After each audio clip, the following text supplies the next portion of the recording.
Recorded by Virgil. The Red Room by H.G. Wells. "I can assure you," said I, "that it would take a very tangible ghost to frighten me," and I stood up before the fire with my glass in my hand. "It is your own choosing," said the man with the withered arm, and glanced at me askance. 28 years, said I have lived, and never a ghost have I seen as yet." The old woman sat staring hard into the fire, her pale eyes wide open. She broke in. "In 28 years you have lived and never seen the likes of this house, I reckon. There's a many things to see, when one's still but 28. She swayed her head slowly from side to side. "A many things to see the sorrow for." I half suspected the old people were trying to enhance the spiritual terrors of their house by their droning insistence. I put down my empty glass on the table and looked about the room, and caught a glimpse of myself, abbreviated and broadened to an impossible sturdiness, and the queer old mirror at the end of the room. "Well," I said, "if I see anything tonight, I shall be so much the wiser, for I come to the business with an open mind." "It is your own choosing," said the man with the withered arm once more. I heard the sound of a stick and a shambling step on the flags in the passage outside, and the door creaked on its hinges as a second old man entered, more bent, more wrinkled, more aged even than the first. He supported himself by a single crutch. His eyes were covered by a shade, and his lower lip, half averted, hung pale and pink from his decaying yellow teeth. He made straight for an armchair on the opposite side of the table, sat down clumsily, and began to cough. The man with the withered arm gave this newcomer a short glance of positive dislike. The old woman took no notice of his arrival, but remained with her eyes fixed steadily on the fire. "I said, it's your own choosing," said the man with the withered arm when the coughing had ceased for a while. "It's my own choosing," I answered. The man with the shade became aware of my presence for the first time, and threw his head back for a moment and sideways to see me. I caught a momentary glimpse of his eyes, small and bright and inflamed. Then he began to cough and splutter again. "Why don't you drink?" said the man with the withered arm, pushing the beer towards him. The man with the shade poured out a glassful with a shaky arm that splashed half as much again on the deal table. A monstrous shadow of him crouched upon the wall and mocked his actions as he poured and drank.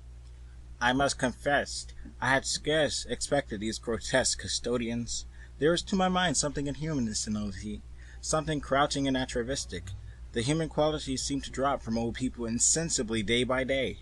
The three of them made me feel uncomfortable, with their gaunt silences, their bent carriage, their evident unfriendliness to me and to one another. "If," said I, "you will show me to this haunted room of yours, I will make myself comfortable there." The old man with the cough jerked his head back so suddenly that it startled me, and shot another glance of his red eyes at me from under the shade, but no one answered me. I waited a minute, glancing from one to the other. "If," I said a little louder, "if you will show me to this haunted room of yours, I will relieve you from the task of entertaining me." "There is a candle on the slab outside the door," said the man with the withered arm, looking at my feet as he addressed me. "But if you're going to the Red Room tonight—" "This night of all nights," said the old woman, "you go alone." "Very well," I answered. "And which way do I go?"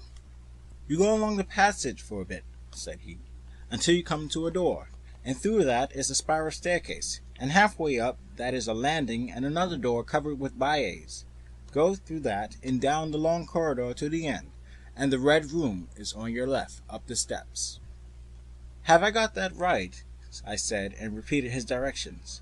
He corrected me in one particular. "And are you really going?" said the man with the shade, looking at me again for the third time with that queer, unnatural tilting of the face. "This night of all nights," said the old woman. "It is what I came for," I said, and moved towards the door. As I did so, the old man with the shade rose and staggered round the table, so as to be closer to the others and to the fire. At the door I turned and looked at them. and so they were all close together, dark against the firelight, staring at me over their shoulders with an intent expression on their ancient faces. "Good night," I said, setting the door open. "It is your own choosing," said the man with the withered arm. I left the door wide open until the candle was well alight, and then I shut them in and walked down the chilly, echoing passage.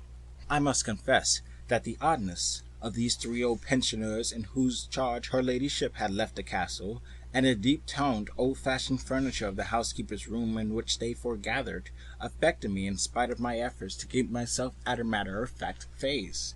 They seemed to belong to another age, an older age, an age when things spiritual were different from this of ours, less certain, an age when omens and witches were credible, and ghosts beyond denying.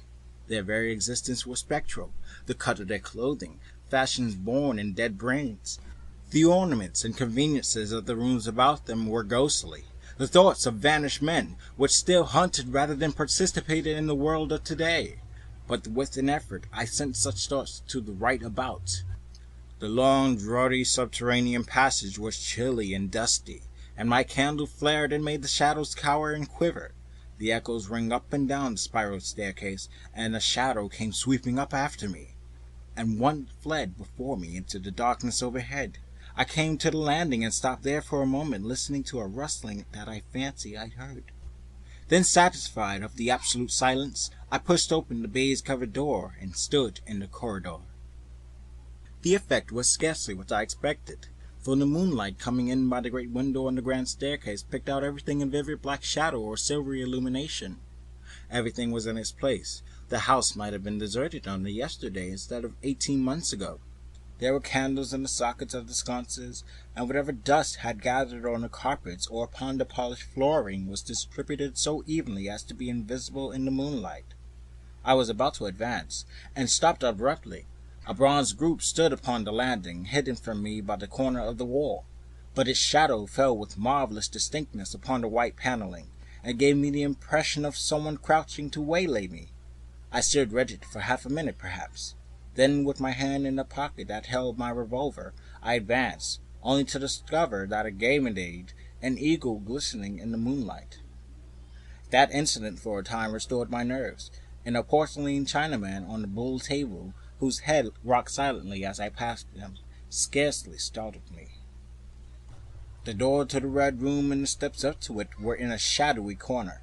I moved my candle from side to side in order to see clearly the nature of the recess in which I stood before opening the door. Here it was, thought I, that my predecessor was found, and the memory of that story gave me a sudden twinge of apprehension. I glanced over my shoulder at the ganymede in the moonlight, and opened the door of the Red Room rather hastily, with my face half turned to the pallid silence of the landing. I entered, closed the door behind me at once, turned the key I found in the lock within, and stood with the candle held aloft, surveying the scene of my vigil, the great Red Room of Lorraine Castle, in which the young Duke had died, or rather in which he had begun his dying, for he had opened the door and fallen headlong down the steps I had just ascended. That had been the end of his vigil, of his gallant attempt to conquer the ghostly tradition of the place, and never, I thought, had apoplexy better served the ends of superstition. And there were other and older stories that clung to the room, back to the half-credible beginning of it all, the tale of a timid wife, and the tragic end that came to her husband's jest of frightening her. And looking around that large shadowy room, with its shadowy window bays, its recesses and alcoves, one could well understand the legends that had sprouted in its black corners, its germinating darkness. My candle was a little tongue of flame in its vastness, that fell to pierce the opposite end of the room, and left an ocean of mystery and suggestion beyond its island of light. I resolved to make a systematic examination of the place at once, and dispel the fanciful suggestions of its obscurity before they obtained hold upon me. After satisfying myself of the fastening of the door, I began to walk about the room, peering round each article of furniture, tucking up the valances of the bed, and opening its curtains wide. I pulled up the blinds and examined the fastenings of the several windows before closing the shutters, leant forward and looked up at the blackness of the wide chimney. and tapped the dark oak paneling for any secret opening. There were 2 big mirrors in the room, each with a pair of sconces bearing candles, and on the mantelshelf too were more candles and china candlesticks, and these I lit one after the other. The fire was laid, an unexpected consideration for the old housekeeper, and I lit it to keep down any disposition to shiver, and when it was burning well, I stood round with my back to it and regarded the room again.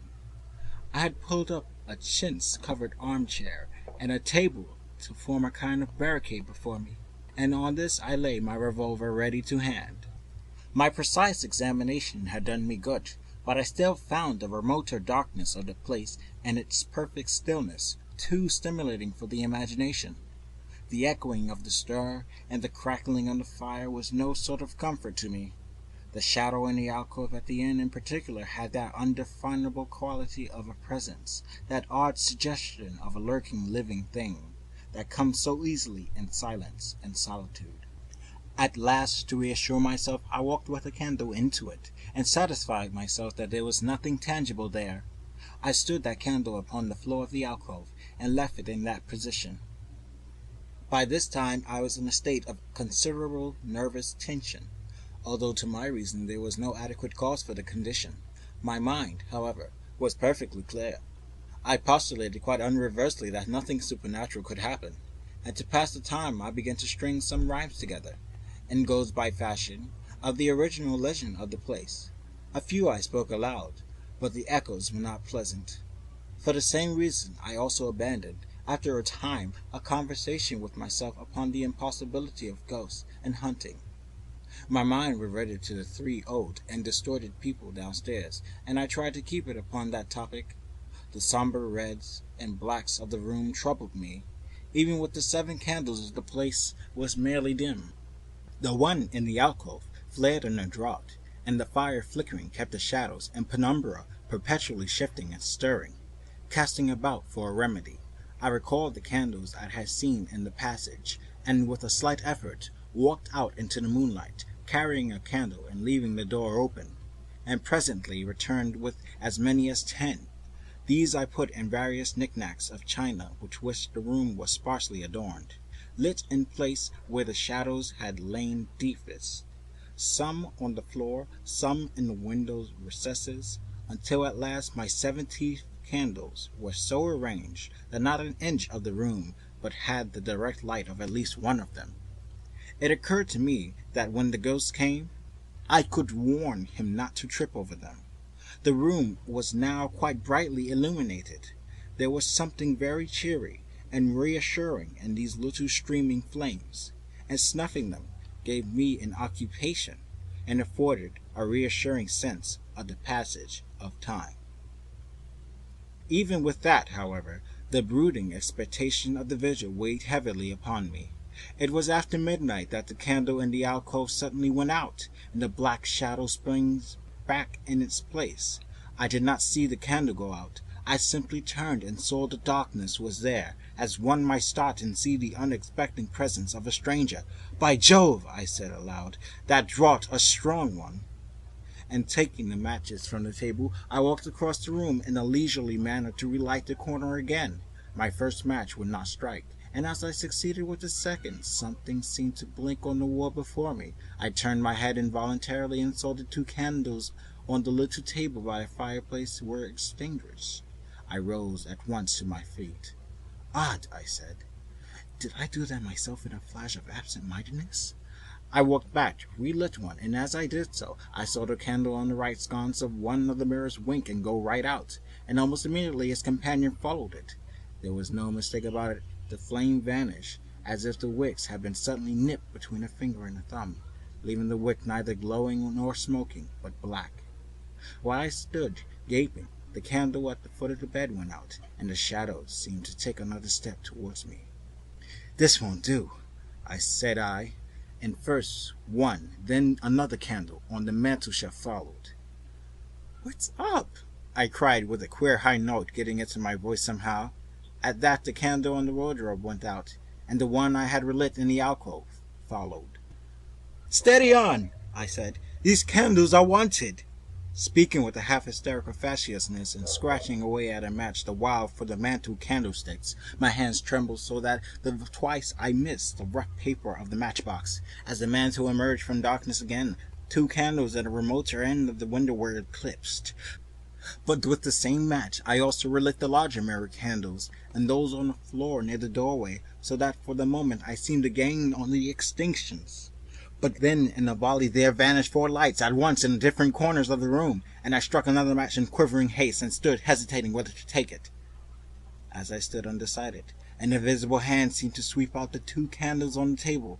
With a cry of terror I dashed at the alcove, then into the corner, then into the window, relighting 3 as 2 more vanished by the fireplace. Then, perceiving a better way, I dropped the matches on the iron-bound deed box in the corner and caught up the bedroom candlestick.